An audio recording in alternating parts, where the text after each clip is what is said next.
नमस्कार dear students, मैं श्रवण सैनी, सहायक आचार्य EFM, राजकीय महाविद्यालय बहरोड, बीकॉम पार्ट सेकंड के EFM के द्वितीय प्रश्न पत्र फाइनेंशियल मैनेजमेंट के अंतर्गत हम रेशियो एनालिसिस चैप्टर पे चर्चा कर रहे थे।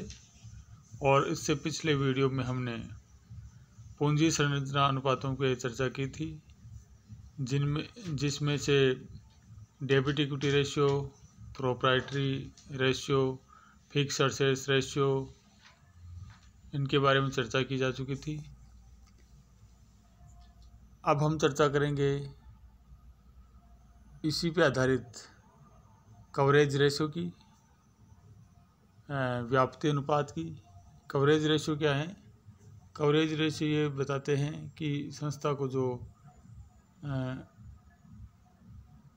कर से और ऋण से, ब्याज से पूर्व जो लाभ होता है,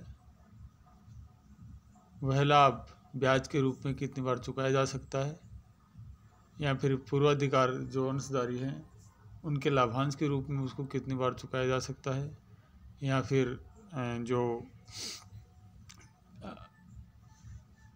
इंटरेस्ट है उसको चुकाने के लिए संस्था के पास कितनी गुना कैश उपलब्ध है। इन सभी रेशियोज को कवरेज रेशियो के अंतर्गत शामिल किया गया है और ये पूंजी संरचना का एक अनुपात का एक भाग है। आइए देखते हैं। सबसे पहले पूंजी संरचना अनुपातों में कवरेज रेशियो के अंतर्गत 6 नंबर पे है डेब्ट सर्विस रेशियो। इसका दूसरा नाम है इंटरेस्ट कवरेज रेशियो। डेब्ट का मतलब होता है हमने जो लोन लिया है और लोन के बदले ब्याज चुकाना होता है, क्योंकि डेब्ट सर्विस ब्याज को कहा जाता है, यानी जो ऋण है उसकी सेवा के रूप में हम क्या देते हैं। जो भी हमें लोन देता है, लोन देने वाला, वह बदले में कुछ न कुछ प्रतिफल की आशा रखता है और उस प्रतिफल का नाम ब्याज है। तो ब्याज व्याप्ति अनुपात ये बताता है कि संस्था के पास इंटरेस्ट और टैक्स से पूर्व शुद्ध आय कितनी है। जो शुद्ध आय है उससे हम कितना इंटरेस्ट चुका सकते हैं। तो इसका सूत्र है डेब्ट सर्विस रेशियो बराबर net income before interest and tax बटे इंटरेस्ट पेएबल, यानी कि जो नेट इनकम होती है इंटरेस्ट और टैक्स से पहले की, उसमें जो इंटरेस्ट पेएबल होता है संस्था का, उसका भाग देना होता है और इस प्रकार डेबिट सर्विस रेशियो प्राप्त होता है। Net income before interest and tax को इसलिए लिया जाता है क्योंकि टैक्स चुकाने से पहले इंटरेस्ट जो लेनदार होते हैं उनसे प्राप्त की गई रकम पे उनको ब्याज चुकाया जाता है, क्योंकि उनको चुकाए जाने वाला ब्याज एक खर्चे के रूप में मान्यता प्राप्त है और उसको बैलेंस शीट के प्रॉफिट एंड लॉस अकाउंट के डेबिट साइड में खर्चे के रूप में उसको नेट प्रॉफिट ज्ञात करने से पहले दिखाया जाता है। और नेट प्रॉफिट ज्ञात करने से के बाद में टैक्स ज्ञात किया जाता है, टैक्स निकाला जाता है। तो टैक्स और इंटरेस्ट से पहले का जो लाभ होता है वह ऋण पत्रधारियों के लिए या जो लेनदार होते हैं उनके लिए उपलब्ध होता है। तो इंटरेस्ट जो पेएबल होता है उस इंटरेस्ट में क्या क्या शामिल होता है। हमने जो भी डिबेंचर्स ले रखे हैं तो डिबेंचर्स पे एक निश्चित स्थायी दर होती है, उसके ऊपर ब्याज चुकाना होता है। तो वो ब्याज उसमें शामिल होता है पूरे साल भर में हमने कितना ब्याज चुकाया। और इसके अलावा कोई लॉन्ग टर्म लोन बैंक से ले रखा है या शॉर्ट टर्म लोन ले रखा है जिसके ऊपर ब्याज चुकाया जा रहा है, तो समस्त प्रकार का ब्याज, चाहे लॉन्ग टर्म हो चाहे शॉर्ट टर्म पूंजी जो उधार हो उसके ऊपर लोन लिया गया हो, या डिबेंचर्स पे जो है ब्याज लग रहा हो, सभी प्रकार का ब्याज इंटरेस्ट पेएबल में जोड़ लेते हैं। और net income before interest and tax में इसका भाग दे देते हैं। तो इस प्रकार ऋण सेवा अनुपात या ब्याज व्याप्ति अनुपात प्राप्त होता है। ब्याज व्याप्ति अनुपात ये 6 से 7 गुना होना चाहिए।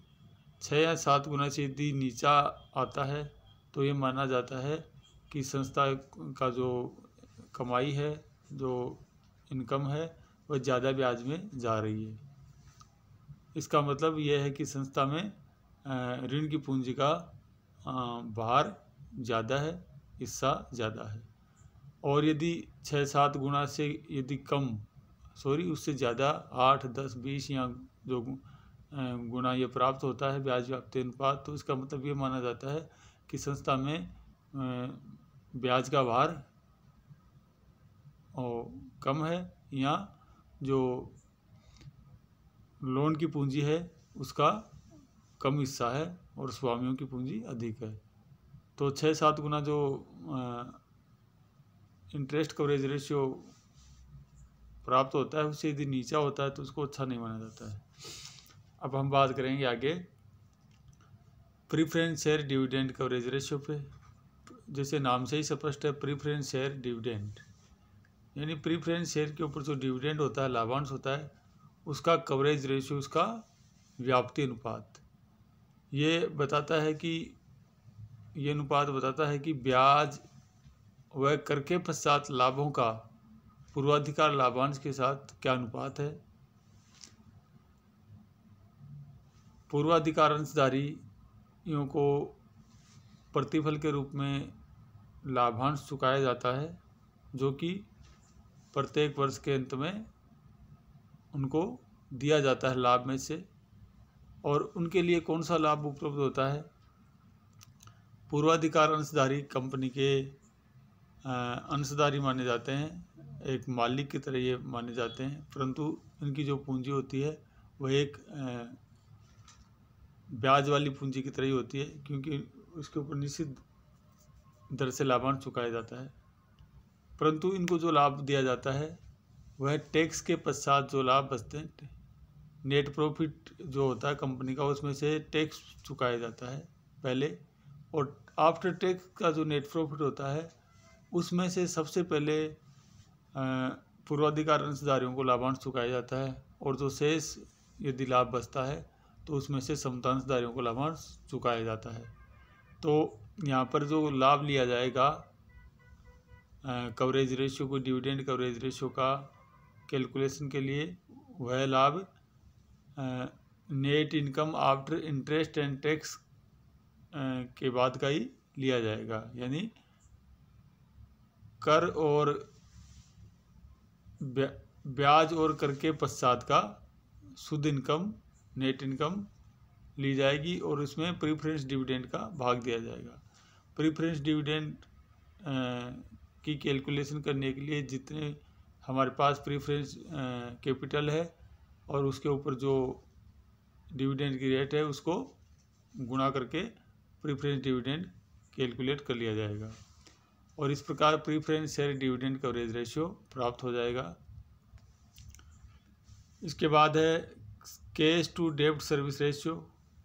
कैश टू डेब्ट सर्विस रेशियो ये भी एक व्याप्ति अनुपात है जो ये बताता है कि संस्था के पास जो रोकड़ उपलब्ध है वह रोकड़ संस्था के जो ब्याज की रकम है उसको चुकाने के लिए कितनी सक्षम है, यानी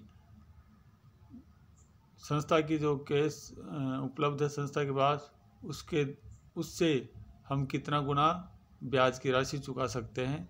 तो ये क्षमता, ब्याज चुकाने की क्षमता कैश के रूप में बताता है ये अनुपात, और इसका सूत्र है कैश टू डेब्ट service ratio equal to annual cash inflow before interest and taxes. इसमें भाग देंगे interest plus sinking fund appropriation on debit, और इसको डिवाइड करेंगे 1 माइनस टैक्स रेट से। इसमें यह माना जाता है कि जो एनुअल कैश इनफ्लो हैं कंपनी के वो ब्याज और टैक्स के पहले के हों और उसमें इंटरेस्ट और इंटरेस्ट का भाग देंगे और इंटरेस्ट में सिंकिंग फंड का जो एप्रोप्रिएशन बनाया गया है उसमें टैक्स रेट से डिवाइड करके जोड़ देंगे।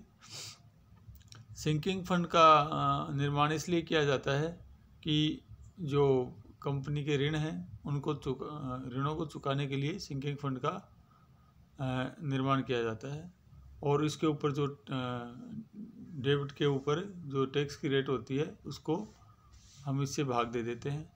तो इस प्रकार कैश टू डेब्ट सर्विस रेशियो प्राप्त होता है। इसके लिए कैश एनुअल कैश इनफ्लो में इंटरेस्ट और सिंकिंग फंड की जो अमाउंट है उसको जोड़ के भाग देना होता है। अब एक क्वेश्चन देखते हैं, उसके माध्यम से हमें ये तीनों अनुपात समझ में आ जाएंगे। ये क्वेश्चन है, इसमें हमें ज्ञात करना है ब्याज व्याप्ति अनुपात, पूर्वाधिकार लाभांश व्याप्ति अनुपात और रोकड़ ऋण सेवा अनुपात।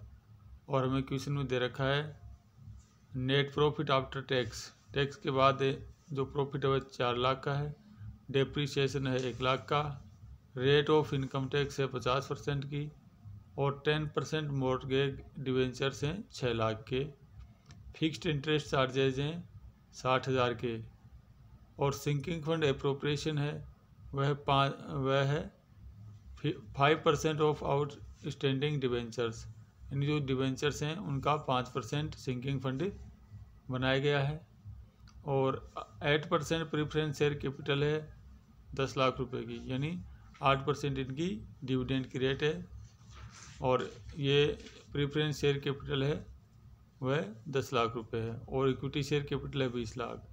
तो हम सबसे पहले इंटरेस्ट कवरेज रेशियो ज्ञात करेंगे। इंटरेस्ट कवरेज रेशियो का सूत्र है net profit before interest and tax, यानी टैक्स और इंटरेस्ट और टैक्स के पहले का प्रॉफिट उसमें भाग देंगे फिक्स्ड इंटरेस्ट चार्जेज, यानी जो भी इंटरेस्ट है किसी भी तरीके का फिक्स इंटरेस्ट चार्जेज, चाहे वो डिबेंचर पे हो, चाहे शॉर्ट टर्म बोरोविंग पे हो, चाहे लॉन्ग टर्म बोरोविंग पे हो, सभी को जोड़ के इंटरेस्ट ज्ञात कर लेते हैं। तो यहाँ पे हमारे पास interest net profit after tax, tax के बाद की इनकम है 4 लाख की है और टैक्स की रेट है हमारे पास 50%। तो टैक्स के पहले की रेट याद करने के लिए इसको हम टैक्स को दुगना कर आफ्टर टैक्स की जो इनकम है उसको दुगना कर देंगे,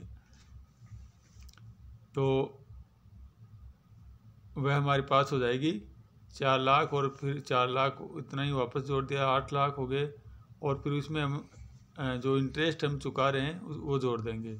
तो हमारे पास जो इंटरेस्ट है वह 60,000 रुपये फिक्स इंटरेस्ट चार्जेज के रूप में चुकाया जा रहा है। तो इस प्रकार हमें ज्ञात हो गया net profit before interest and tax 8,60,000 रुपये और हम इसमें टोटल जो टैक्स टोटल इंटरेस्ट है उसका भाग दे देंगे।